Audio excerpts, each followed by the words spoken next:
patia. Lakini mheshimiwa, wengi wameongea kukupongeza. Mimi nataka niseme, kwa sababu tunamaliza hapa kwenye ziara yako. Wakati umeapishwa kuwa mbunge, nyota yako ilianza kuonekana siku hiyo. Ndani ya wiki moja ulitafutwa. Tena nilipigiwa mimi saa 6 usiku, unaitwa White House, makao makuu ya chama. Kesho yake ukapewa nafasi ya mweka hazina wa chama taifa na ukawa mjumbe wa kamati kuu. Lakini haitoshi, baada ya muda mfupi ukawa naibu katibu mkuu. Haitoshi, ndani ya serikali ukapata majukumu mengi ambayo ulipita. Kweli nyota hii ilionekana mapema, lakini sisi tunakupongeza kwa sababu nafasi zote ulizopewa ulizitendea haki, na ndio maana umetuheshimisha sisi wenzako Wanairamba. Mungu akubariki sana Mwigulu. Hukufanya ajizi, ndio maana leo uko kwenye nafasi hii. Dr. Samia amekuona kwa sababu ulifanya vizuri. Sisi ndugu zako tunakupongeza. Sio ine jamani? Sio ine? Hebu tumpongeze wote jamani wote. Mheshimiwa, Mungu akubariki. Si tutaendelea kukuombea. Asante sana na karibu sana. Makofi mengi sana kwa mheshimiwa mwenyekiti wetu, na makofi hayo yaendelee tukimsindikiza mheshimiwa mgeni wetu rasmi anapokuja kusema nasi, Mheshimiwa Waziri Mkuu wa Jamhuri ya Muungano wa Tanzania. Mheshimiwa, kwa heshima na taadhima, ninaomba nikukaribishe sasa useme na ndugu zako wa Kinampanda. Wote tuinuke tupeperushe bendera zetu namna hii hewani. Kinampanda hoye! Iramba hoye! Dr. Mwigulu Nchemba safi! Waziri Mkuu wetu hoye! Karibu sana Mheshimiwa Waziri Mkuu. Haya, tunaweza kukaa. Mudili Leyani, Pola za Ntondo, Nea Mpanda, Nea Chale, Yana Mpanda. Haya, Songere zigizigi, Nea Shumbi, Nea Ntulu, Nea Mukumbo, Nea Kelie. Haya, Songere zigizigi, Niloambane, Kanaza Pachongo katitai. Napiga pitina. Haya, Songere zigizigi, Kinampanda hoye! Nimekuja kama ambavyo tumetoka kuambiwa na Mheshimiwa Mkuu wa Mkoa na wasemaji waliotangulia kusema, akiwepo mwenyekiti wetu wa Chama cha Mapinduzi mkoa wa Singida. Nimekuja nina agenda 3 tu. Agenda ya kwanza, kwa kweli nimekuja kushukuru. Asanteni sana sana wazazi wangu, asanteni sana sana Kinampanda. Na Mheshimiwa Mkuu wa Mkoa, hii Kinampanda ndio nyumbani. Hii ndo kata yangu ya nyumbani. Na ilivyoanza kutawanyika na katika utafutaji, ndo mzee kaenda kule kanda wa wafugaji kule. Lakini huku ndo nyumbani. Na mimi leo nimekuja kwa wazazi wangu, na nimekuja pia kushukuru. Na nilisema pale mwanzo kwamba huenda nisifanye utaratibu ule niliokuwa nikitumia zamani wa kupita kushukuru kila kijiji. Lakini hata hivyo nilisema, kwa kutambua kazi kubwa mliofanya mpaka ya kunifikisha hapa, nikasema nitapita angalau makao makuu ya tarafa, kila tarafa kuwe na mkutano mmoja wa kushukuru. Jana nilifanya Shelui pamoja na Ndago. Leo nimefanya mkutano Kiomboi, na sasa tunafanya hapa Kinampanda. Asanteni sana. Songere zigizigi.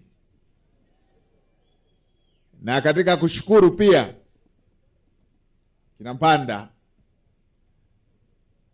tulikuwa na changamoto kadhaa ambazo kwa miaka kadhaa tulikuwa tunahangaika nazo. Moja ikiwa ambayo ilikuwa ya muda mrefu, ilikuwa ni jambo la kituo cha afya. Nadhani hatujafikisha 100%, lakini tumeshapiga hatua kubwa kupitia mpango wa Daktari Samia Suluhu Hassan wa kupeleka vituo vya afya kila tarafa. Na sisi hapa Kinampanda tulipata kituo cha afya. Leo kama sehemu ya shukurani, nawaletea ambulance mpya.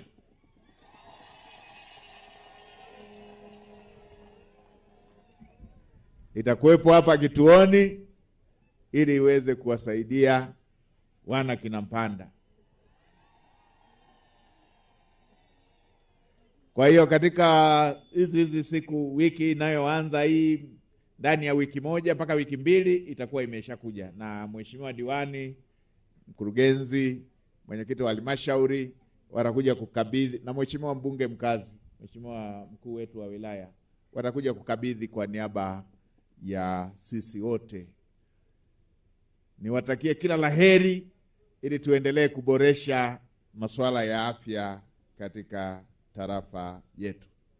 Lakini pia nikiwa pale Kiomboi, kwa upande wa Kiomboi tumesema kwa sababu pale kwenye hospitali ya wilaya kuna magari ya kuhudumia wale walioko pale karibu Kiomboi pale, watatumia yale ya wilayani. Lakini tuna kituo cha mbali kule Tegelo bondeni kule, na wenyewe kule tutawapelekea ambulance ili wasaidie, kwa sababu ni kazi kupata gari kwenda mpaka kule chini ya mlima. Kwa hiyo hii ilikuwa upande wa shukurani. Lakini niunganishe hapo hapo kumshukuru sana Daktari Samia Suluhu Hassan.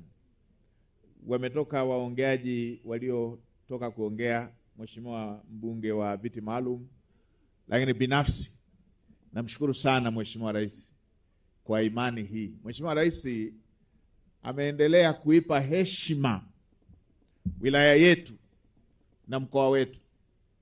Kwa wale wanahistoria wanakumbuka, mjumbe wa kamati kuu ya Chama cha Mapinduzi kutokea mkoa wa Singida alitokea hapa Kinampanda. Simjokile nembani imtanga kutea imtea kila imshokela ili ahemba na nino na kile ili lokale kiegwa. Hebu saitunti aliwani kati aliwani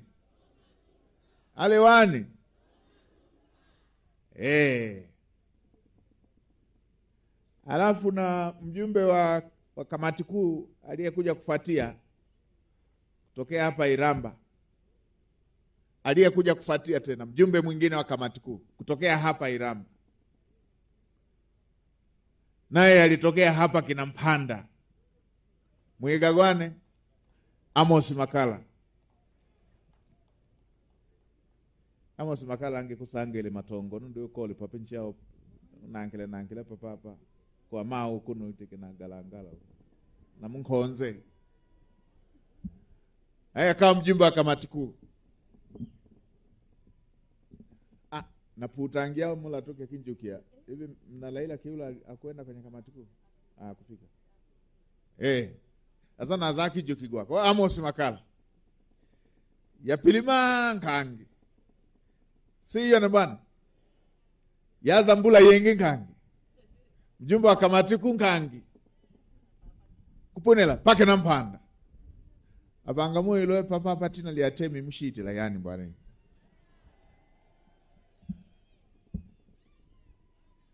Siyo na bwana alini sekondari ya kuandia peniliamba si ale papa ne bwana ni chuo kia kuandia peniliamba si papa ne bwana lolo pake na Mpanda ngawende mkutano wa hadhara uyaga na paka ni azea tete notebook ni kalamu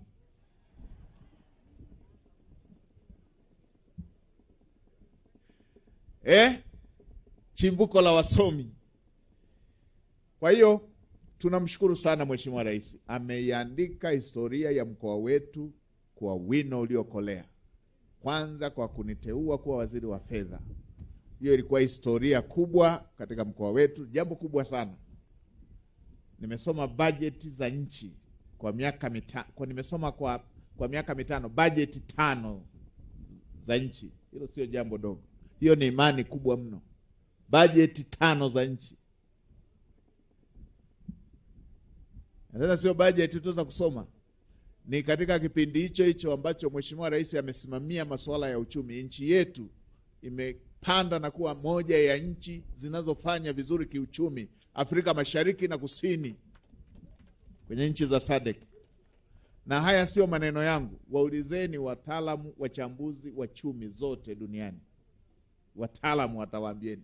Moja ya nchi za Kiafrika katika miaka 5 iliyopaa kiuchumi ni Tanzania. Ndio. Kwa hiyo namshukuru sana Mheshimiwa Rais kwa heshima hiyo. Sasa la mwisho ambalo tumeliongea sana kabla sijawaleta waheshimiwa mawaziri wetu ambao tumeambatana nao ili waje waseme. Natambua tuna hoja nyingi tumekuwa tukiziongelea. Tumeongea za masuala ya shule, tumeongea hapa chuoni, yako mengi ambayo tumeyaongea. Tumeongea miradi ya maji, na leo tuko na naibu waziri wa maji hapa atasema. Tumeongea ya nishati, maeneo ya vitongoji ambayo vimebakiza kwa ajili ya ujazilizi wa umeme. Tuko na naibu waziri wa nishati atasema. Lakini jambo moja ambalo tumeliongea sana, na niliwaahidi nilipokuja hapa, lilikuwa ni jambo gani? Jambo gani? Jambo gani? Jambo la barabara. Nilipokuja mkutano wa mwisho, niliwaambia jambo hili ni uhakika, sio maneno. Niliwaambia hili ni jambo la uhakika. Leo tunavyoongea, nimekuja na habari njema hiyo. Kinampanda oye! Huwa wanasema kawia lakini ufike. Barabara yetu hii tumeiongea sana, imechelewa, lakini niliwaambieni tunatafuta utaratibu mzuri wa kuitengeneza hii barabara. Mara ya kwanza tulikuwa tunasema tuwe na barabara inayotoka Kitusha mpaka hapa Kinampanda. Nikamwambia hapana, nataka tutengeneze utaratibu ambapo hiyo barabara itapiga hatua ndefu zaidi. Sasa leo hii tunavyoongea, mkataba wa upatikanaji wa fedha umeshasainiwa. Kwa hiyo fedha sio tatizo tena. Tunamshukuru sana Mheshimiwa Mkuu wa Mkoa na Mheshimiwa Mwenyekiti wa Halmashauri, walisafiri mpaka walishuhudia mkataba ukisainiwa. Mwenyekiti wa Halmashauri yuko pande gani? Yule pale ameshuhudia, alikuwepo akishuhudia kwa niaba ya waheshimiwa madiwani wote. Sasa barabara hiyo itatoka Kitusha pale kwenye lami, itakuja Kinampanda, itatoka hapa Kinampanda Kialonsangi hapa, itakwenda mpaka Pamutombili. Anayepiga Pamutombili yakate kona kidogo ingile kugalangala. Alafu yapune pagalangala yaoke koke sana. Yapune koke sana yende kwa maunga hage kuke na 10. Kuke na 10. Kuya na Konseko. Kuke Penti. Alafu yapune pake na 10 yaunganishe kuke Sirili. Yaungane ndio nikipuni la Panyuki Omboi yakilele pake na Lilia yende paka pake Sirili na kai Longwele Kutegelo yaziunga kusibiti.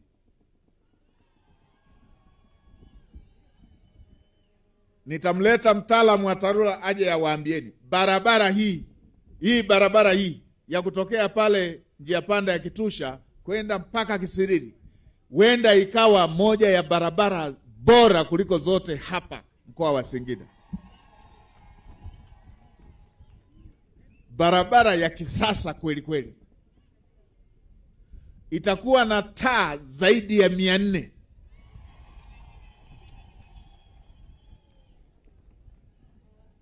Enge pasiko asomine yui ya shinki niko kia yenga soe alongole uko kuitunda.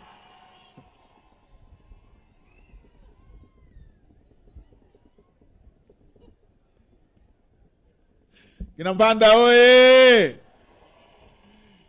Kinampanda oye! Yashingi niswe.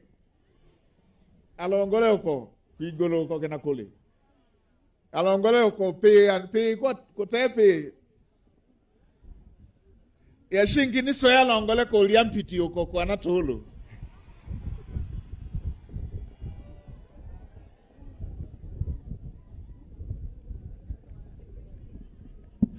Wanyaturu oye! Mabundi wote waende wapi? Uliampirie kule, waende uliampirie kule. Au kule kwa Diga kule.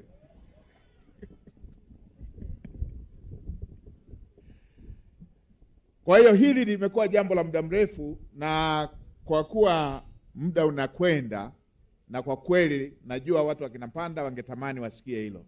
Sasa nimlete mtaalamu wetu wa TARURA aje atuelezee jinsi itakavyokuwa. Mwanzoni tulitaka barabara hii ipite ilikokuwa inapita hii ya zamani. Lakini ninyi mnatambua mimi ni muhifadhi. Tumeona kwa nini tukatekate miti. Tunahifadhi msitu wetu vizuri ule pale. Lakini pale kwenye msitu pia hamna makazi. Kwa nini tukatekate miti wakati tuna nyumba, tuna kaya hapa Kinampanda, hapa Galangala ambako wanahitaji barabara kuliko misitu inavyohitaji barabara. Kwa nimewaambia wataalamu wakifika pale pa senta ya Mtumbili, pantongela pa daraja hilo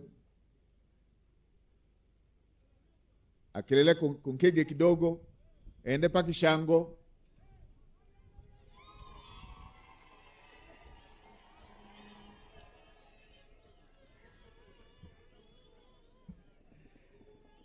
siyo nambane. Sasa ombi langu kwenu ni moja tu. Na bahati nzuri Mheshimiwa mkuu wa wilaya yupo na mwenyekiti wa halmashauri yupo na Mheshimiwa diwani. Mheshimiwa diwani yuko wapi, mtumishi wa Mungu? Na Mheshimiwa diwani yuko. Diwani wetu wa Kinampanda. Mimi naomba kitu kimoja tu. Kwa wale ambao inawezekana ili barabara iwe ya kisasa, barabara yenye mataa, kama kuna sehemu ya shamba litaguswa pembeni kidogo, basi inabidi tukubaliane kwamba tuchangie, tutoe mchango kwa ajili ya kutengeneza barabara. Lakini wale ambao watatakiwa labda nyumba yake inatakiwa kupitiwa na barabara, tumesema tufidie kwa pale kwenye mpaka wa msitu wetu. Kwamba badala ya kupasua msitu ndani katikati ya msitu, bora tumpe pembeni aliyepisha barabara. Sema ni ingani? Yaani paso pampelo mpelo unaka kwa mlega giamu barabara kumtia ile pampelo mpelo. Alafu kule ambako ingekuwa barabara inafidia hilo eneo ambalo linapakana na kijiji. Si ni mpango wenu kuweka hifadhi ya msitu huu? Si ilikuwa hifadhi yenu? Si ni mpango wenu? Sasa tuhamishe barabara sehemu iliyokuwa tungefieka kwenye barabara, tufidie watu huku tunakopakana na kijiji. Alafu sehemu ambayo barabara inapita ili iweze kupita bila kuleta taharuki ya mambo ya gharama, ili yakola yanaipuni mpia leki mazagi hela konsoko ya kwamba kwa zake kungu mabalabala ya kililepi. Si yone bwana Antoine watenda iza eneno nene alinu muilile mbwana iza kamba ya luli kuleka ugomola mbwana nye.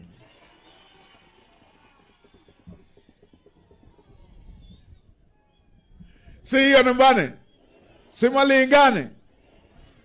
Kwa hiyo hapa Kitusha paka Kisiriri lami.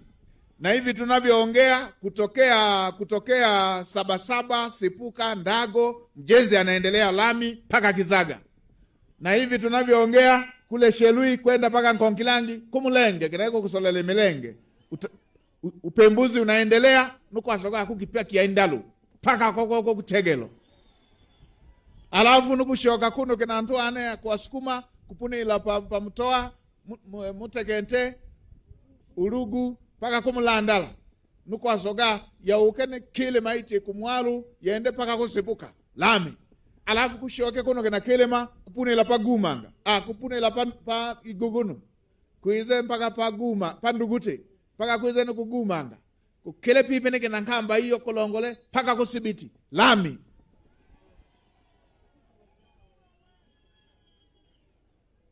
Na luli si ukuleka ugomolane bwana nyi. Si yone. tutatandika, na haya si maneno, tayari mikataba imeshasainiwa. Siyo nandwane inagolukane lo muedu nazana musongelia kana mwaona na tinia kushoka mulinge edu itungo ili ni mako si uitembe na angalile nsiswe siyo ne bwana ini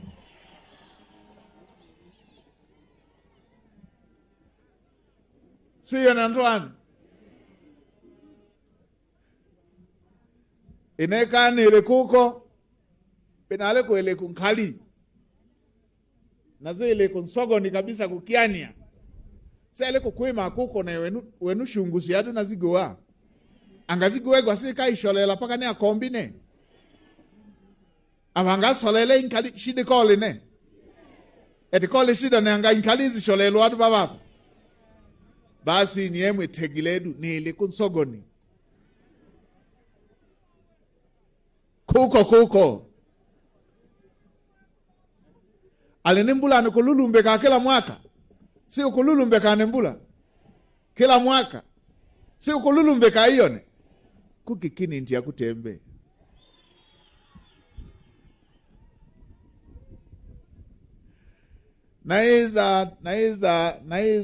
na ilanga milanga kenu diolo kolondelo mukono na uniginigwe naiza atungele naipunia nchoko kinayo sikaiweze kanaipa ulusikalo kikongo mwa ulusikai kitula gale sikai kutula ulukitula ambi aele ndago ya kuleleli gwa siku kutegela gwa wala siku kutegola gwa wala kutegwa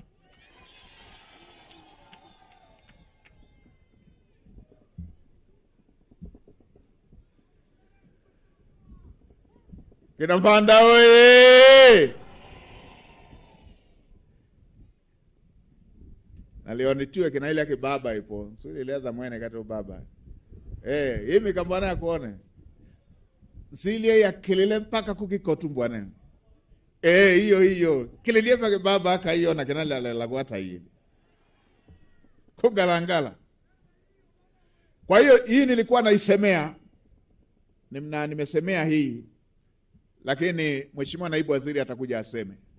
Natambua tukiwa hapa Mkalama kuna barabara inayokwenda mpaka Manyara, ataisemea Mheshimiwa Naibu Waziri.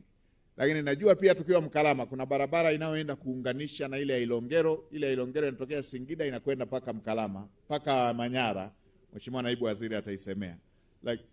Lakini pia nimeshaanza utaratibu wa kufuatilia barabara inayotokea Mkiwa kwenda Rungwa kwenda mpaka Makongorosi, kwa sababu inatuunganisha na mkoa wa Songwe na mkoa wa Mbeya, na yenyewe hiyo ni barabara ya kimkakati. Lakini pia tukitoka Sibiti tunaye jirani wetu, na leo yuko hapa Mheshimiwa Naibu Waziri ambaye ni mbunge wa Bariadi, na yenyewe hiyo ni barabara ya kimkakati, kwa sababu hii tunayejenga hapa tunataka iende iunganishe mpaka Sibiti, na ile inayotoka Iguguno iende iunganishe mpaka Sibiti. Tukitoka pale Sibiti moja ichanje ipite Kisesa iende mpaka Bariadi, nyingine ichanje kushoto iende mpaka Maswa. Yasike ntuantu ile ne ntua itu. Hawa ni ndugu zetu tangu zamani. Kwa hiyo tutaitengeneza kwa upande ule mwingine. Sasa kwa hatua hii basi, kabla sijawaleta waheshimiwa naibu mawaziri, nimlete mtaalamu wetu atuambie kuhusu ile la barabara, hatua zilizofikiwa, na atuambie mkandarasi wanampata lini. Wana Kinampanda wanataka wapite kwenye lami. Watoto wetu wanaosoma chuo cha walimu Kinampanda, sekondari ya Tumaini, wanataka wapite juu ya lami. Wanapataga shida sana hapa. Pita na mabegi na tope. Vumbi likija. Hapana. Hebu tuambie mtaalamu.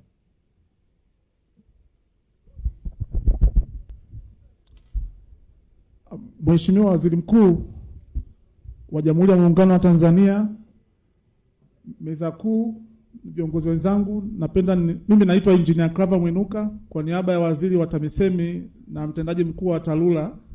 niko hapa kutoa maelezo mafupi ya mradi wetu wa Kitusha Kinampanda Kisana Kisilili. Kama ambavyo Mheshimiwa Waziri Mkuu ulivyokuwa umeeleza, tuna mradi huo na mkataba ushasainiwa tayari.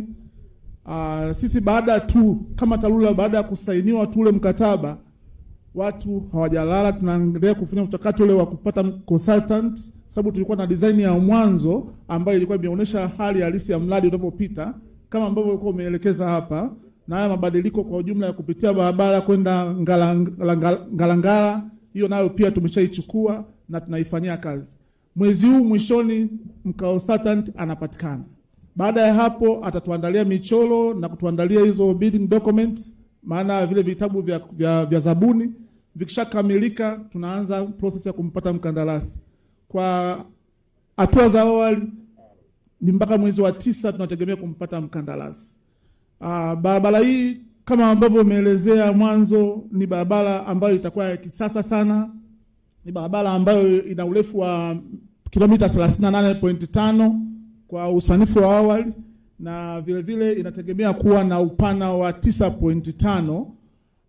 Barabara nyingi za TARURA za lami huwa zinakuwa na mita 8.5, lakini barabara hii kama alivyosema Mheshimiwa Waziri Mkuu, barabara itakuwa ni pana, ina 9.5 mita, na pia itakuwa na taa zinazofikia 400 kama ambavyo Mheshimiwa Waziri Mkuu amesema, na pia hiyo barabara itakuwa na vituo vya mabasi vya kisasa, na pia itakuwa inatoa huduma, kwa maana ya kwamba itakuwa imerahisisha usafiri kwa kuweza kufika maeneo ya Kisilili kwa kuachana na barabara kubwa. Mheshimiwa Waziri Mkuu, sisi kama TARURA tunachokiahidi kwako ni utendaji wa haraka na kwa kuzingatia viwango, na tutahakikisha hilo tunalifanikisha kwa sababu tunao uwezo wa kutosha na nia tunayo. Na vile vile kama nilipokuwa nimeeleza mwanzo, makonsultant tunaowapata ni makonsultant wa kutoka nje. Kwa hiyo kwa maana ya kwamba hii barabara ilikuwa ni project kubwa na inapata ufadhili wa nje, tukasema tupate wataalamu wa kisasa ambao wataitengeneza barabara hii kwa kiwango cha hali ya juu sana. Naomba kwa kifupi Mheshimiwa Waziri Mkuu niishi hapo. Alino mwelele kina musifa za barabara hizi za nakukuzenga kila ntondo ikepe lo nindogolelio za kumizenga kusoko ikikamile sikaka hizo na zilongo ile kumikoa 100 sina mategelane nanu ila nsilie nende nsimbe kina lialo liele kupate mazi undishie si yone bwana wamuila kwa kina kuendele kwa zisholela hizi nukumuila musagu ile msugu huyu ya nendile ni suti le dupo bobo sinu mutumu wa mela asa kupate la pili balabala kina. Aya, asante sana. Sasa kabla sijawaleta naibu mawaziri, kwa sababu ziara hii ilikuwa ya kushukuru. Kinampanda oye. Kwa sababu ziara hii ilikuwa ya kushukuru. Mwantege elani. Kwa sababu ziara ilikuwa ya kushukuru, nimekuja pia na familia. Ukole ingi nuna msua ntende. Nea kitundu wakole kati papapa. Hapa kumupele wani, na msua neanga kitundu. Na msua. Alinuku ndago hiyo azao gile. Nuku shelwe hiyo azao gile. Nuku Kisilili. Amuhila nenu nini ya kumpele una msua kwanza. Iyo msilie. Waandia unamsua. Aya, longo la mama. Auga waandelia uwe. Nina waantu. Si mamuonane. Mamuona. Kina mama safi. Songe lizigi zigi kina mama. Punga mkono namna hii. Mheshimiwa Waziri Mkuu, asante sana kwa nafasi hii. Nitatumia dakika chache sana.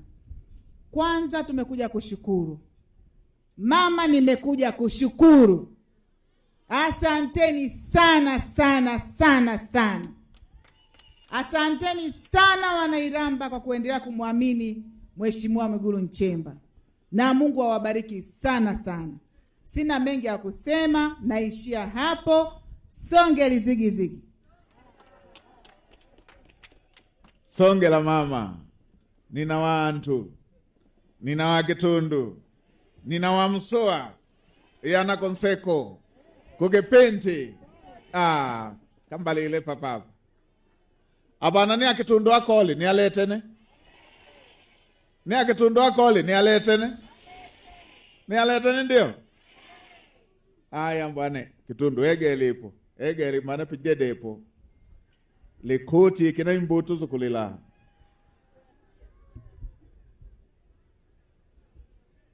Notongele utiongi na mukulu. Changi wa mbele wa ndia umwena watu inzila. CCM oye! Kazi na utu. Kwa majina naitwa Joshua Mwigulu Nchemba. Na nimekuja kutoa shukrani. Asanteni sana. Songe lizigizigi.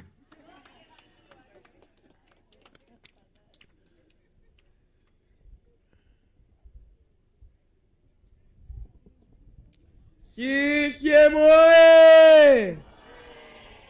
Kidumu Chama cha Mapinduzi! Kazi na utu. Kama kaka yangu alivyosema, na mimi nipo mbele yenu kutoa shukrani kwenu kwa kumwamini Mheshimiwa Mwigulu Lameck Nchemba katika kazi zake na Mheshimiwa Rais. Asanteni kwa kunisikiliza. CCM oye!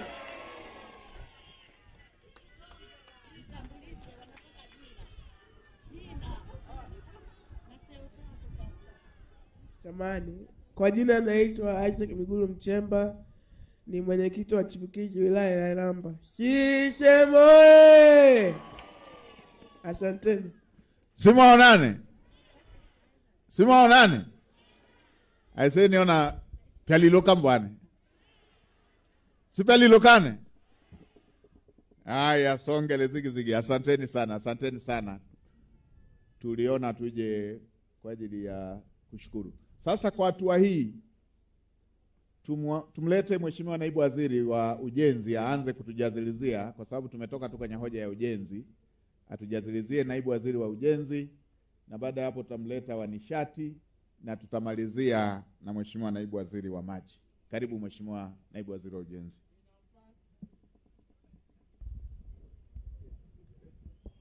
Kinampanda oye!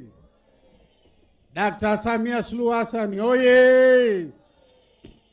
Dr. Mwigulu Lameck Nchemba, Waziri Mkuu wa Jamhuri ya Muungano oye! Mheshimiwa Waziri Mkuu, mimi nitakuwa na mambo machache sana. Lakini swala la kwanza, Mheshimiwa Waziri Mkuu, kwa sababu uko kwenye ziara kwenye jimbo lako, ziara ya kushukuru, naomba niwaambie wana Iramba. Mimi Mheshimiwa Waziri Mkuu ni mbunge wa jimbo la Ileje, naibu waziri wa ujenzi. Lakini namshukuru Mheshimiwa Dr. Samia Suluhu Hassan, katika baraza lake lililopita pia nilikuwa naibu waziri wa ujenzi.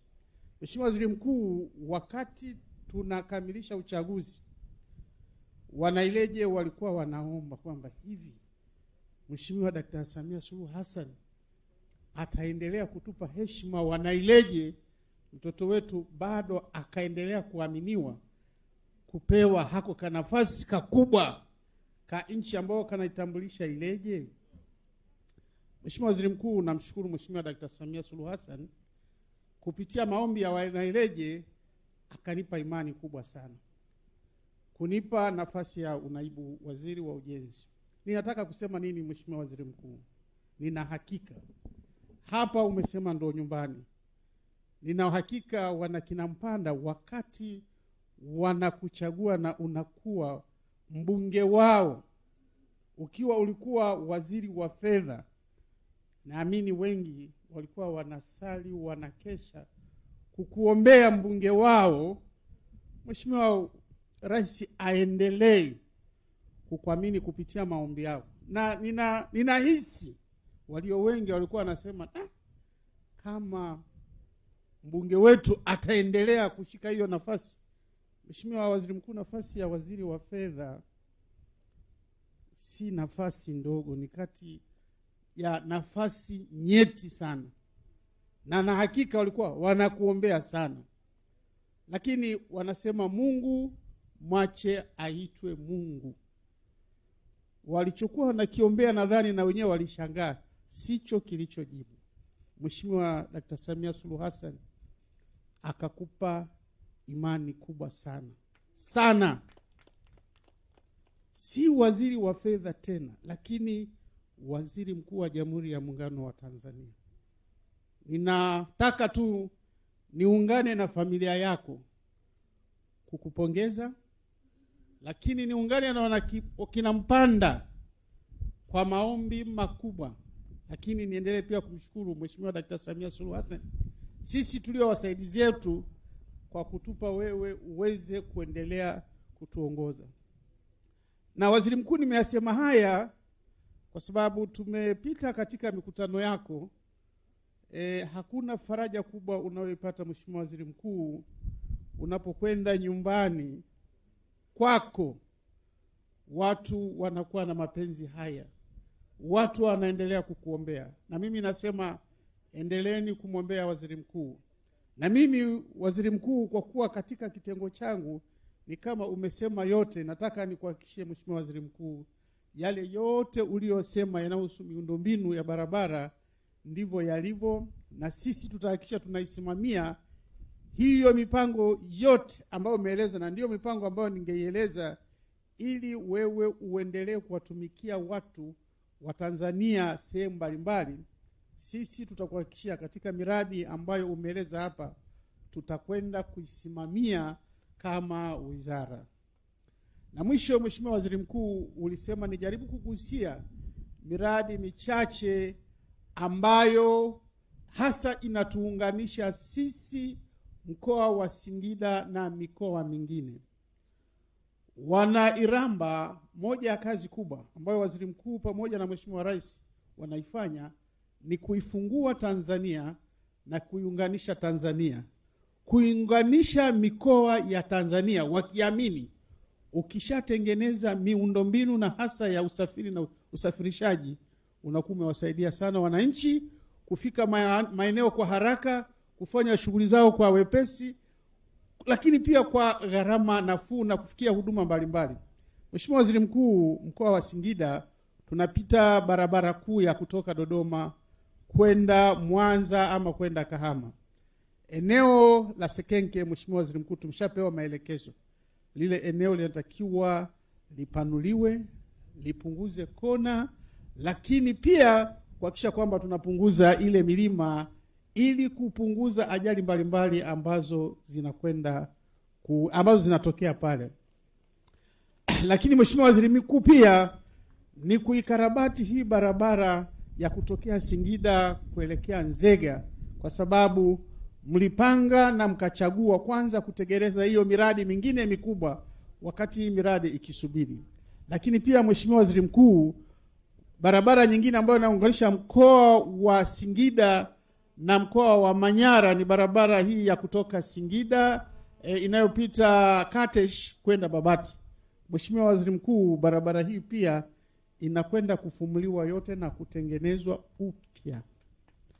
Mheshimiwa Waziri Mkuu, tuna barabara ambayo ni rough road ambayo nina hakika wana Singida lakini pia wana Simiyu wanahitaji sana, ni kuiunganisha Singida na mkoa wa Simiyu. Barabara ambazo zote ulizozitaja zinakwenda Sibiti. Hizi zinazotoka Kiomboi, Chemchem zinakwenda Sibiti, lakini hata hii barabara ya hasa ya kutoka Iguguno, Nduguti, Mkalama kwenda Sibiti, zote zinakwenda Sibiti. Na Mheshimiwa Waziri Mkuu, zilikuwa tayari zina wakandarasi zingine, ndio zile ambazo mlisema zisubiri tukamilishe miundombinu. Lakini upande pia wa Simiyu kule tunaendelea kujenga, ikiwa ni pamoja na kujenga barabara pale za lami upande wa Singida na upande wa Simiyu pale Sibiti. Barabara ya Ilongero, Mheshimiwa Waziri Mkuu, ilitangazwa na tumetangaza upya. Iguguno kwenda Nduguti tayari tumeitangaza upya, lakini daraja pia la Sanza kule Manyoni lilikuwa limesimama, pia tunakwenda kulikamilisha. Na Mheshimiwa Waziri Mkuu, barabara ya Mkiwa, Itigi, Noranga kwenda Rungwa, Makongoro, Mbeya tayari na wakandarasi, nayo ilikuwa ni miradi ambayo inasuasua, tunakwenda kuianza. Mheshimiwa Waziri Mkuu, miradi ni mingi ambayo tumeijenga, lakini mwisho tu niseme tumejenga daraja ya Konkilangi, ilikuwa ni changamoto kubwa sana Mheshimiwa Waziri Mkuu, bilioni 6 milioni 600 Mheshimiwa Samia ametoa.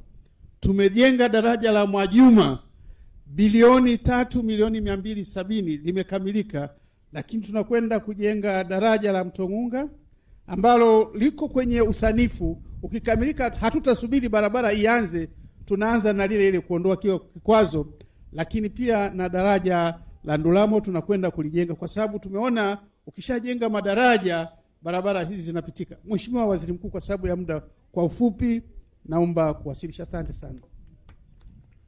Asante Mheshimiwa Naibu Waziri wetu wa Ujenzi. Sasa tumlete Mheshimiwa Naibu Waziri wa Nishati, ndugu yetu tokea hapo Shinyanga. Mheshimiwa Waziri Mkuu wa Jamhuri ya Muungano wa Tanzania, Mheshimiwa Daktari Mwigulu Lameck Nchemba, Mheshimiwa Mkuu wa Mkoa wa Singida, Mheshimiwa na Comrade Mama Martha Mlata, mwenyekiti wa Chama cha Mapinduzi, waheshimiwa manaibu waziri wenzangu, mama yetu Mama Neema Mwigulu Lameck Nchemba, waheshimiwa wabunge wenzangu, kamati ya ulinzi na usalama, wadogo zangu Isaac na Joshua, wananchi wa Iramba, kazi na utu. Iramba oye! Mheshimiwa Waziri Mkuu, mimi majina yangu ni Salome Wycliffe Makamba, mbunge kutoka Shinyanga na naibu waziri wa nishati. Kwanza kabisa nikupongeze kwa kurudi nyumbani kukumbuka matendo mema waliotutendea wanairamba kwa kukuchagua kwa kishindo wewe pamoja na madiwani na Mheshimiwa Rais. Nakupongeza sana, na sisi tunaendelea kujifunza kutoka kwako. Nimesimama hapa Mheshimiwa Waziri Mkuu kwa niaba ya Waziri wa Nishati Mheshimiwa Deogratus Ndejembi. Na hapa Mheshimiwa Waziri Mkuu, kama ulivyosema awali, tumekuja kushukuru. Lakini nakushukuru kwa kunipa nafasi hii niweze kuwaeleza mazuri ambayo Wizara ya Nishati tunawafanyia wananchi wa Iramba. Wananchi wenzangu wa Iramba, katika jimbo hili kuna kwenye vijiji vyote Wizara ya Nishati imeshapeleka umeme. Na katika vitongoji 393 tumeshapeleka umeme kwenye vitongoji 298. Tumebakiza vitongoji 131 tu, na vingine viko katika tarafa hii. Mheshimiwa Waziri Mkuu, katika mwaka huu wa fedha vitongoji 65 vitakwenda kupata umeme. Na kwa sababu hiyo tutabakiza kama vitongoji 70 tu. Sasa Mheshimiwa Waziri Mkuu, mimi nimekuwa nazunguka na wewe katika ziara zako mbalimbali, na ninaona namna ambavyo wananchi wana malalamiko, wana changamoto na unavyozitatua. Sidhani kama tutakuwa tunakutendea haki uanze kufuatilia vitongoji 70 vilivyobaki. Nikuahidi Mheshimiwa Waziri Mkuu, sisi vijana wako tutakwenda kufuta na kuhakikisha kila kitongoji katika jimbo la Iramba inapata umeme. Hilo tuachie sisi vijana wako, tuhangaike na kukimbizana. Umekimbizana kwa zaidi ya miaka 15, miaka 20, awamu ya 4 sasa hivi unakimbizana kwa ajili ya kuleta maendeleo.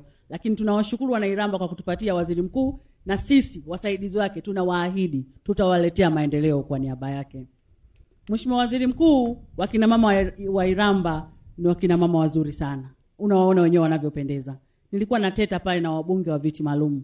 Maana hilo ndilo jeshi lako hapa. Wakati wewe unatupigania kule Shinyanga tuweze kupanda miti, unawapigania kule Tabora waweze kufikishiwa maji. Hawa wakina mama watakusaidia kubadilisha taswira na kufanya Iramba iwe ya kijani kwa kuhakikisha tukati miti na wanawake wanaacha kutumia kuni na mkaa. Badala yake watatumia majiko ya gesi ambao Mheshimiwa Rais Daktari Samia Suluhu Hassan, kinara namba 1 duniani na Afrika wa nishati safi ya kupikia, ameweka ruzuku zaidi ya 50% kwenye majiko ya gesi kuhakikisha wamama wote tunapika kwa tabasamu, tunalinda afya zetu, lakini tunaongeza muda wa kutunza na kulea familia zetu. Mama Samia oye!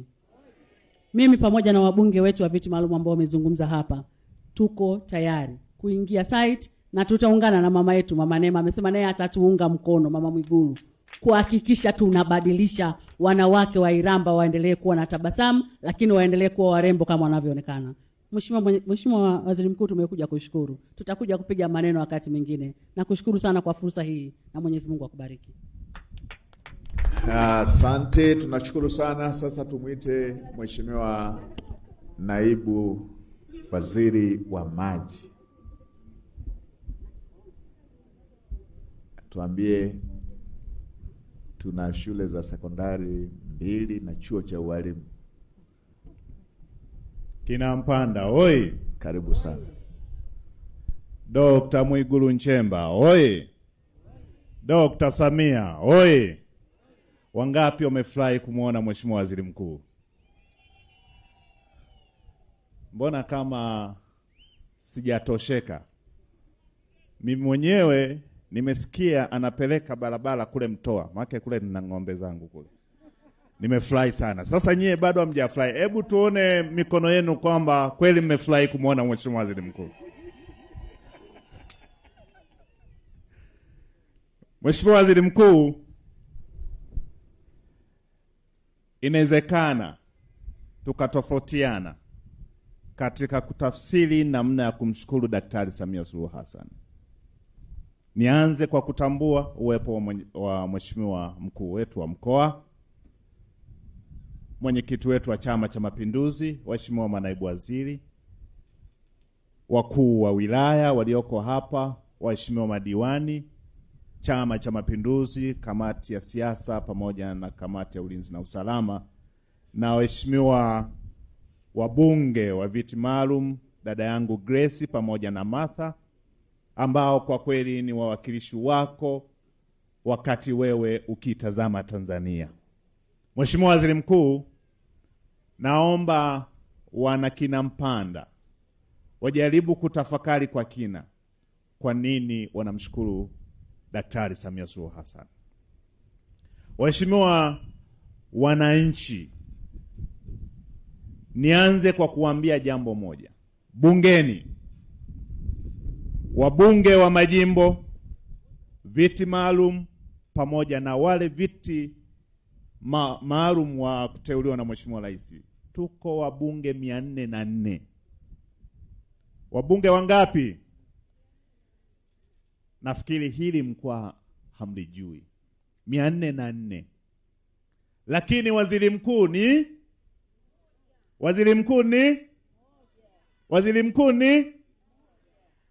huyo waziri mkuu ni nani? Anaitwa nani? Anatoka jimbo gani? Tarafa gani? Kata gani? Je, mmepata sababu ya kumshukuru Daktari Samia Suluhu Hassan?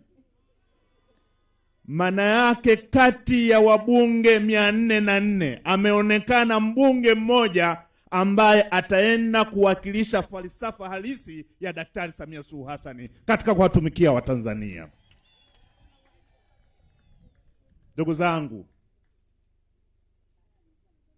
mimi mwaka 2020 nilivyoteuliwa kuwa naibu waziri wa maji na naibu waziri wa mawasiliano, na baadaye Mheshimiwa Rais akaniteua kuwa naibu waziri wa maji. Wana Bariadi walichinja ng'ombe, walishangilia, sasa ndio maana najaribu kuonyesha namna gani hisia yangu ilivyo, kwa sababu tuko jimboni na leo ni siku ya mwisho katika ziara ya Mheshimiwa Waziri Mkuu. Niwaambie kwamba ninyi ni wale mliobahatika katika wengi ambao waliokuwa wanastahili. Maana yake nyie mmestahili zaidi kupata mwakilishi ambaye ataenda kusimamia majukumu ya serikali. Mawaziri wote mnaotuona, manaibu waziri, wakuu wa mikoa, wakuu wa wilaya, watendaji wote wa serikali, katika falsafa ya kumfikia mwananchi mpaka chini, kumsikiliza na kutatua kero, msimamizi wetu mkuu ni Daktari Mwigulu Lameck Nchemba ambaye anatoka katika jimbo la Iramba. Ndugu zangu, haya mambo sio marahisi kama tunavyoyaona. Ukiwa nacho utasema kwamba ni cha nini. Kikiondoka ndipo ambacho utagundua kwamba kweli tulikuwa tumebahatika. Wananchi wana Iramba, kazi yenu inatakiwa kuwa moja tu, kumshirikisha Mwenyezi Mungu katika maombi yenu ili kuhakikisha waziri mkuu wetu anafanya kazi kwa bidii na kutimiza majukumu aliyopatiwa na Mheshimiwa Rais, akiwa na afya njema, lakini pia akiendelea kusimamia haki itendeke kwa Watanzania. Mimi nimeshiriki katika ziara zake, nimeona Watanzania wakisafiri kutoka Dar es Salaam kwenda kumfuata Iringa, wakisafiri kutoka Mwanza kwenda kumfuata Dar es Salaam, wakisafiri kutoka Manyara kwenda kumfuata Mbeya, wakiwa na tumaini kwamba huyu ndiye ambaye Daktari Samia Suluhu Hassan ametuletea ili aweze kutatua changamoto zetu. Sasa sisi wengine, hata yule jirani yako hawezi kunyanyuka nyumbani kwake kukufata wewe kukuomba umsaidie kutatua changamoto. Leo nyie mnaye mbunge aliyepewa heshima na fahari ya Wanasingida.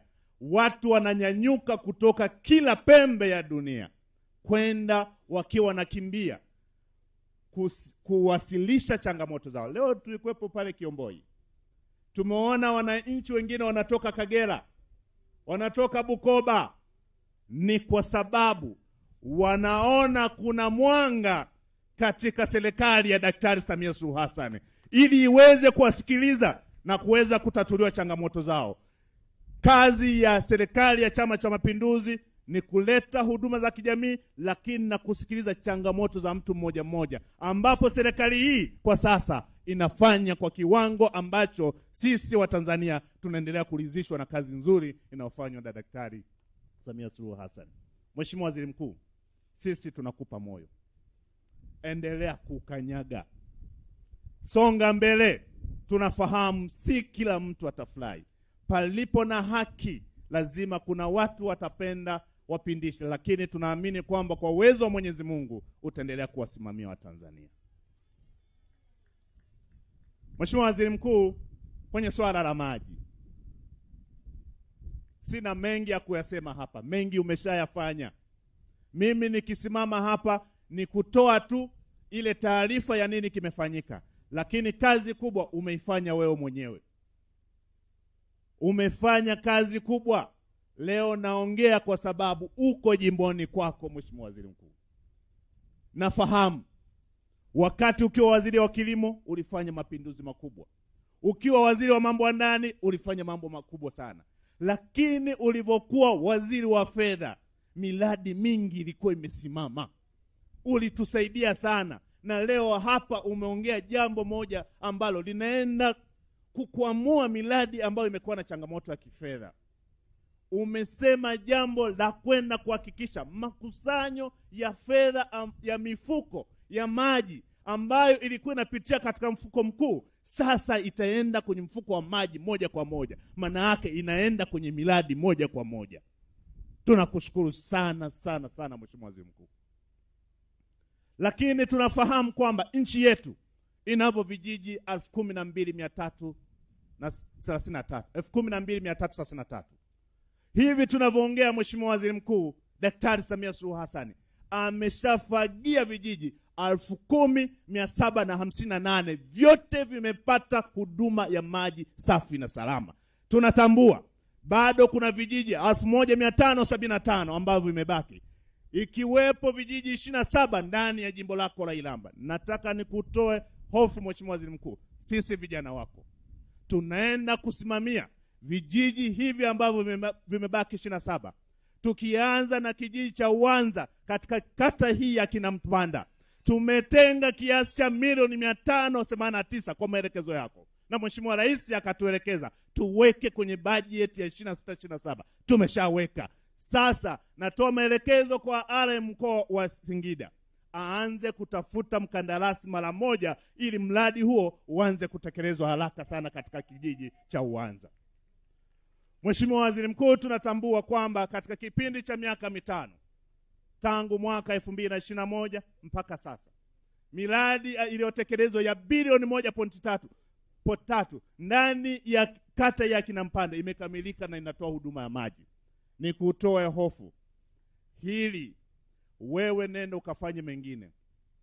Haya mambo ya Iramba, Kinampanda pamoja na Kiomboi, ikiwepo mradi mkubwa wa bilioni 33 unaoanzia maeneo ya Serengeti Mgumu, unakuja Kiomboi ambao unaenda Singida, Manyoni, Chemba pamoja na Chamwino, wenye gharama ya bilioni 167. Mheshimiwa Waziri Mkuu, sisi vijana wako, kwa heshima na unyenyekevu kabisa na dhamira ya dhati ya kutembea na falsafa ya Daktari Samia Suluhu Hassan, tunaenda kutekeleza kwa kasi kubwa sana ili uanze kutoa huduma kwa Watanzania, hasa wananchi wa Iramba. Mheshimiwa Waziri Mkuu, nikushukuru sana sana. Umekuwa kiongozi, umekuwa mlezi na umekuwa rafiki. Kikubwa zaidi, wananchi wanakuona unafikika na wana uwezo wa kufikisha shida zao. Na sisi manaibu waziri pamoja na mawaziri, umetupa fursa ya kukufikia ili kuleta changamoto ambazo wewe umekuwa ukizitolea usuluhisho la haraka. Mheshimiwa Waziri Mkuu, endelea kuwa hivyo hivyo, na sisi tutachapa kazi ili kuendelea kukuheshimisha, ili umheshimishe Daktari Samia Suluhu Hassan ambaye ameapa kwa Watanzania atamtua mama ndoo kichwani, ili mwanamama badala ya kutafuta maji aende kufanya kwenye shughuli zingine za kiuchumi, ili mtoto mdogo wa shule ya msingi na sekondari asitumie muda kwenda kutafuta maji, aende shule, ili tukaijenge Tanzania iliyoelimika na uchumi unaojitegemea. Mheshimiwa Waziri Mkuu, nakushukuru sana kwa fursa hii. Asante sana. Wabeja sana Idogoye. Ndio. Asante sana. Wabeja Idogoye. Asante sana. Haya jamani, tumepata ufafanuzi kutoka kwa waheshimiwa naibu mawaziri. Kama nilivyosema, tuna hoja zingine ambazo tutaendelea kuzifanyia kazi. Zipo za sekta ya elimu, zipo za sekta ya afya, kama ambavyo tumeishafanya upande wa miundombinu, basi tutaendelea na upande wa kuboresha ili huduma ziendelee kuwa bora zaidi. Kwa hatua hii, kabla hatujahitimisha, basi tunaweza tukasikia mtu mmoja wawili kama yupo ambaye ana jambo la haraka sana. Yule pale, hebu sogea. Sema kwa kifupi basi, ili nimekumbushwa kwamba Simba wanacheza leo, sikose mechi nzima. Hello. Na yule Simba gesiga tambula ido ekweni malela kwanza.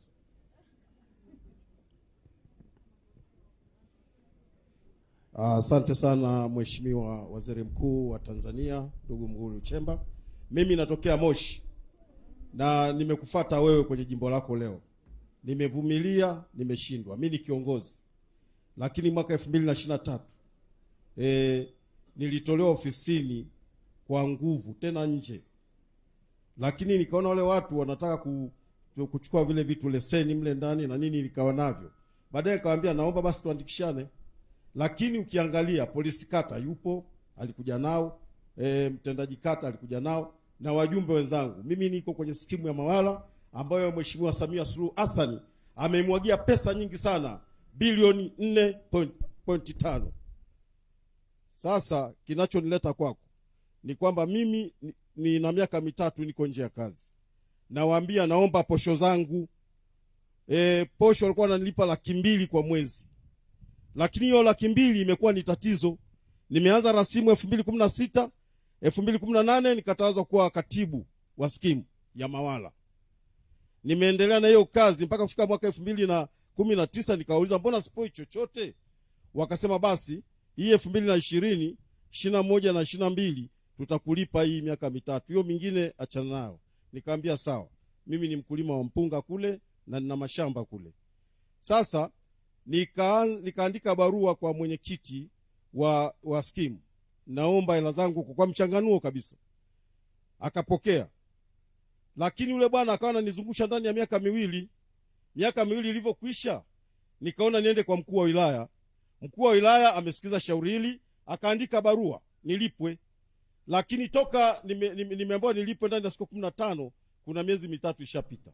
Unadai shilingi ngapi? Nilikuwa nadai shilingi milioni 8 laki 520, lakini walinilipa laki 9. Nimetoa dokumenti zangu, ni mzigo. Nimetoa dokumenti zangu kwa msaidizi wako, lakini bado nilikuwa ninasema ile skimu ina viongozi ambao wanajaribu. Katiba inatungwa na tume ya umwagiliaji, lakini hao tume ya umwagiliaji wanakuja kuisaliti. Mheshimiwa injinia wa mkoa wa Kilimanjaro ana tatizo. Sasa kuna fomu za uchaguzi hakujaza. Watu wanafanya kazi bila fomu kujazwa ya uchaguzi. Nimekuja na dokumenti lakini bado sijazitoa. Nimetoa dokumenti fomu ambazo za uchaguzi fanyika 2018 ziko sawa, zilijazwa. Sasa mimi nimekaa na mainjinia zaidi ya 4, lakini huyo mmoja amekuwa tatizo. Haya, nimekupata. Kwa kuwa umeshawapa wasaidizi wangu nyaraka zile, hebu wapatie nyaraka zote zinazotakiwa, lakini weka pia na mawasiliano yako, ili baada ya hapa ni mwelekeze waziri wa kilimo aweze kuliingilia kati. Moja, kwenye haya mapungufu uliyoyasema ambayo yanakiuka utaratibu. Yaani la pili, ili uweze kulipwa fedha zako. Kwa hiyo hebu weka na kumbukumbu za nyaraka ambazo ni nakala, wewe ubaki na original, lakini pia weka na mawasiliano yako ili mheshimiwa waziri akitaka kupata ufafanuzi aweze kukupata.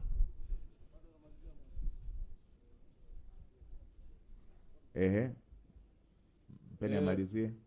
Afya yangu unaweza kaiona ni kubwa sana, lakini nimekuja hapa kwa kupambana sana mheshimiwa. Nilivyosikia hapa nilikuwa naongea na wasaidizi wako wawili, wamenisaidia kufika pale. Wale vijana nawashukuru. Wasaidizi wako hawana tatizo. Namba yako ninayo lakini sikupigia. Nimetumia wasaidizi mpaka nimefika hapa. Hongera sana. Hawa wasaidizi nawashukuru, Mungu awabariki kwa wote pamoja. Lakini na kidogo ninachotaka kusema. Nimekuja toka juzi na lala hotelini. Haya basi utaonana na wasaidizi hao wao.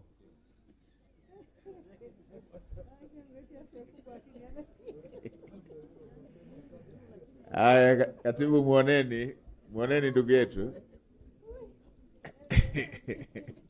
Haya mpeni mama, wapeni hao wawili tumalizie. Asante sana mheshimiwa kwa nafasi hii. Ya wengine wale vijana tumepanga kesho tutakuwa na utaratibu huu wa kusikiliza hoja. Tutakuwa pale kwa mkuu wa wilaya. Tuwasikilize labda akina mama ambao wanaweza wasiende mbali, lakini wewe ambaye umeshaanza ongea, then tuwasikilize wale akina mama. Asante sana mheshimiwa. Kwa majina naitwa Avit Francis Jakurwa, nimetokea Arusha. Nilikuwa mwalimu tangu 2006, nikaondolewa kazini mwaka 2018 kwa kigezo cha kwamba nimepandishwa madaraja kimakosa. Nimejaribu kufuatilia sehemu mbalimbali ikiwemo kuanzia halmashauri hadi wizara ya utumishi na hadi TAMISEMI nilifika. Lakini nilifika utumishi kule wakaniambia kwamba natakiwa nilipe pesa kiasi cha shilingi milioni 16,793,600 ili ndipo niweze kurudishwa kazini. Ulitakiwa ulipe pesa ambayo nimelipwa kinyume na utaratibu kuanzia mwaka 2012, kipindi ambacho nilianza kupandishwa madaraja. Shilingi ngapi? Milioni 16,793,600. Kwani ulijipandisha madaraja hayo? Hapana mheshimiwa. Wewe ulijiandikia barua? Hapana mheshimiwa. Si walikuandikia wenyewe? Ndio mheshimiwa. Ulijilipa? Hapana. Ndo mambo ya kizamani tu haya. Hebu andikisha majina yako hapo. Yaani mambo ya zamani tu haya. Wakurudishe kazini, wataikata hiyo waliolipa kimakosa. Sasa wao ndo wamekupa barua, wao ndo wamekulipa. Unasemaje sasa kairudishe na hauko kazini? Sasa unairudisha kutoka wapi na hauko kazini? Haya mambo mengine, mambo ya zamani sana, mambo ya ajabu. Tunasumbua watu tu. Watu wetu wengi bado wanajisahau sana. Mtu akishakuwa ofisini kwenye kiti na ana uhakika wa mshahara, anasahau kabisa mateso ya watu wengine. Hebu nyewe niambieni. Barua sikujiandikia. Sikujiandikia kwamba nimepandishwa. Hivi mimi najuaje kwamba nimepandishwa kimakosa? Kwanza hilo neno nimepandishwa kimakosa na barua mmenipa. Najuaje nimepandishwa kimakosa? La pili, mmenipa na barua na baada ya hapo mkanilipa. Najuaje mmenilipa kimakosa na barua mlinipa? La tatu, nilishatumia hizo fedha. Mnanitoa kazini ndo mnaniambia nilipe. Nilipe toka wapi? Sasa baada ya hapo alipe toka wapi sasa? Haya mambo haya yana kasoro. Halafu kama mtu yuko kazini, si mtamkata tu, nyinyi ndio mnaolipa, mnakata na deni tu, wala hata itakiwi iende nje hata. Sasa yule aliyempandisha kimakosa, yeye yuko kazini. Hivi kati ya aliyeandikiwa barua kimakosa na aliyeandika kimakosa, yupi aliyekosea hapo? Kuna watu wanafanyaga uamuzi mpaka naanza kuamini. Inawezekana kweli nchi yetu ina udumavu wa akili. Wewe unaandika barua mwenyewe kwamba ina makosa, unamlipa kwa makosa, alafu unamfukuza, wewe unabaki ofisini. Hiyo ilikuwa wapi hiyo? Yuko wapi hiyo ndugu? Ni wapi hiyo?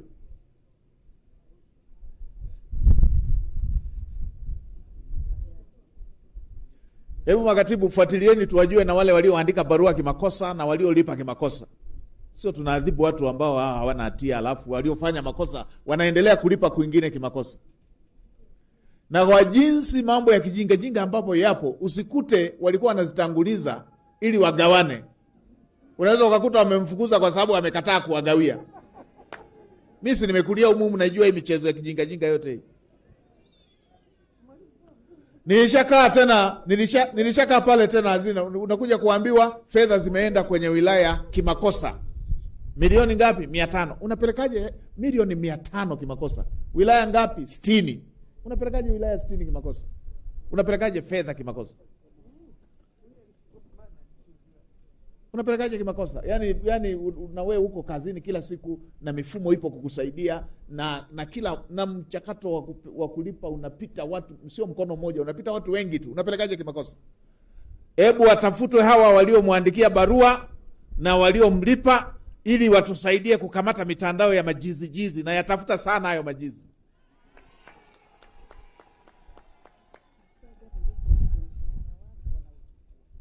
Na unaweza ukakuta wamesema wamemsimamisha na wamemfukuza, unaweza ukakuta mishahara yake wanaendelea kuchukua.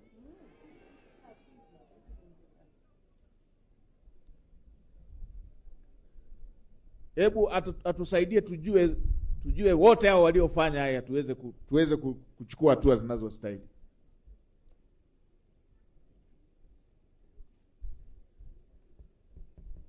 Tutaelewana tu.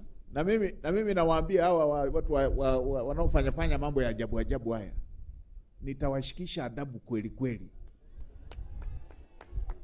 Hatuna uhaba wa watu wazuri wa kufanya kazi. Leo hii kwenye nchi yetu hii, kila kijiji ukienda kina muhitimu na anatafuta kazi na ni kijana mzuri tu.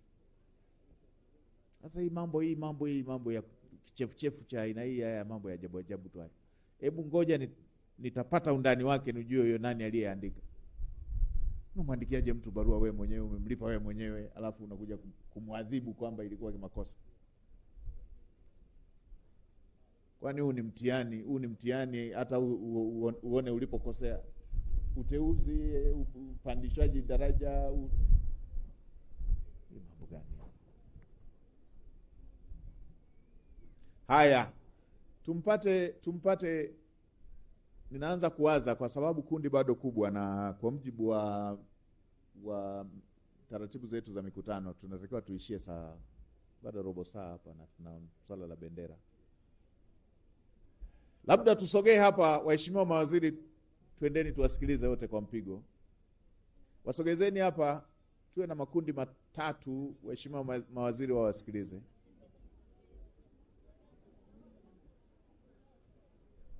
Yanayohusu sheria muoneni Mheshimiwa Naibu Waziri wa Nishati. Haya ya Kamishna wa Ardhi, yale yanayohusu ardhi sogeni pale kwa mtu wa ardhi. Wale ambao wameandika yawekeni kwa maandishi. Wale ambao wana jambo mahususi la msaada nendeni kwa katibu wangu.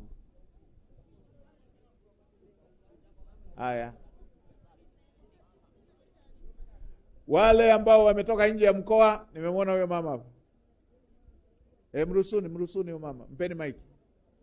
Mpeni mic huyo. Huyo. Na umetokea nje ya mkoa? Hebu sogea pembeni tukwambie. Mheshimiwa, sasa tondolea msaidile nikukukumbusha polisi Morogoro. Yo ndopu nile nje ya mkoa watambulani kia Kikonde. Baba wanimsaidile hata na ulinkopila dupuna kwa Morogoro. Polisi. Haya lekienda kule kwa kutegela. Evidence sizi baba ntaita baba wanilo msaidile. Lekienda kule kwa kutegela. Egela ipamio ne bunge pa inono ili kukae kwa kutegela. Hebu msogezeni hapa kwa heshimiwa wabunge tusikilize tuone jambo lake. Mwacheni aje kwa wabunge hapa. Haya. Ndugu yangu wewe unatokea wapi?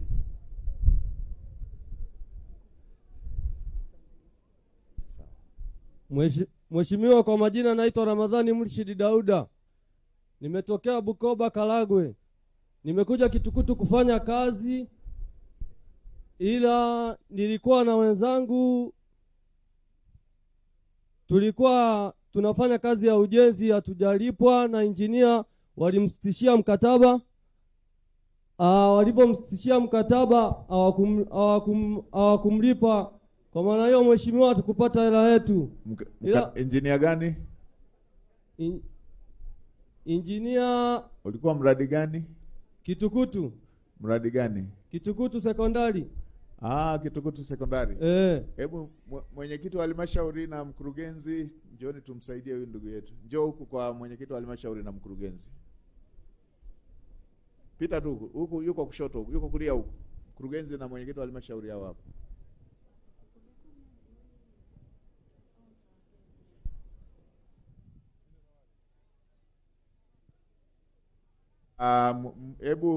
Hebu msikilizeni muone kwenye sekondari yetu pale kwamba mkataba ulisitishwa na yeye hakupata malipo yake. Kwa mkurugenzi na mwenyekiti lisikilizeni, alafu tushauriane namna ya kutatua jambo lake. Haya, katibu mpeni, muoneni mzee, muunganisheni na katibu mzee wetu asaidiwe. Muiteni katibu tu amuone hapo. Haya, wazee wangu wapeni wazee hao tumalizie. Mpeni moja baada ya mwingine tumalizie. Asante Mheshimiwa Waziri. Kwa majina naitwa Miraji Kholo. Mimi natatizwa naumwa mguu. Haya, pole na wewe. Ngoja tukuunganishe na katibu ili tukusaidie. Mpeni kiti akae pale kwa mzee mwenzake, alafu muiteni katibu awasaidie. Katibu huko hapo. Hebu asikilize. Ona namna ya kuwasaidia.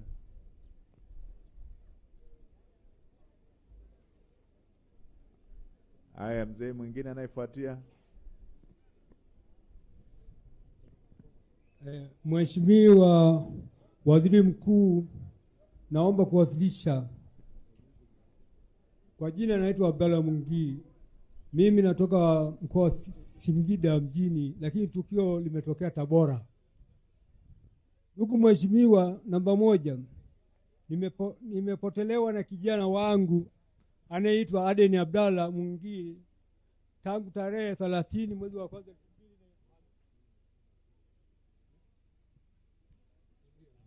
Edu.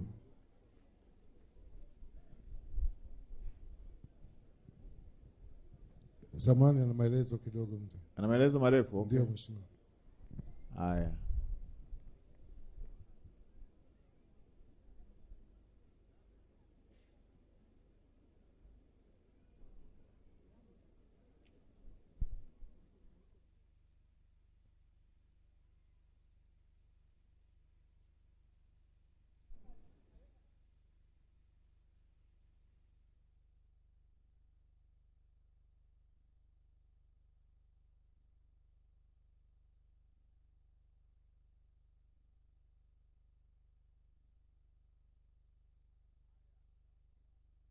Kama nilivyosema, kwa wale ambao watakuwepo na jambo kesho saa 3 tutakuwa na utaratibu pale ofisi ya mkuu wa wilaya, na tutaweka sawa utaratibu wa namna ya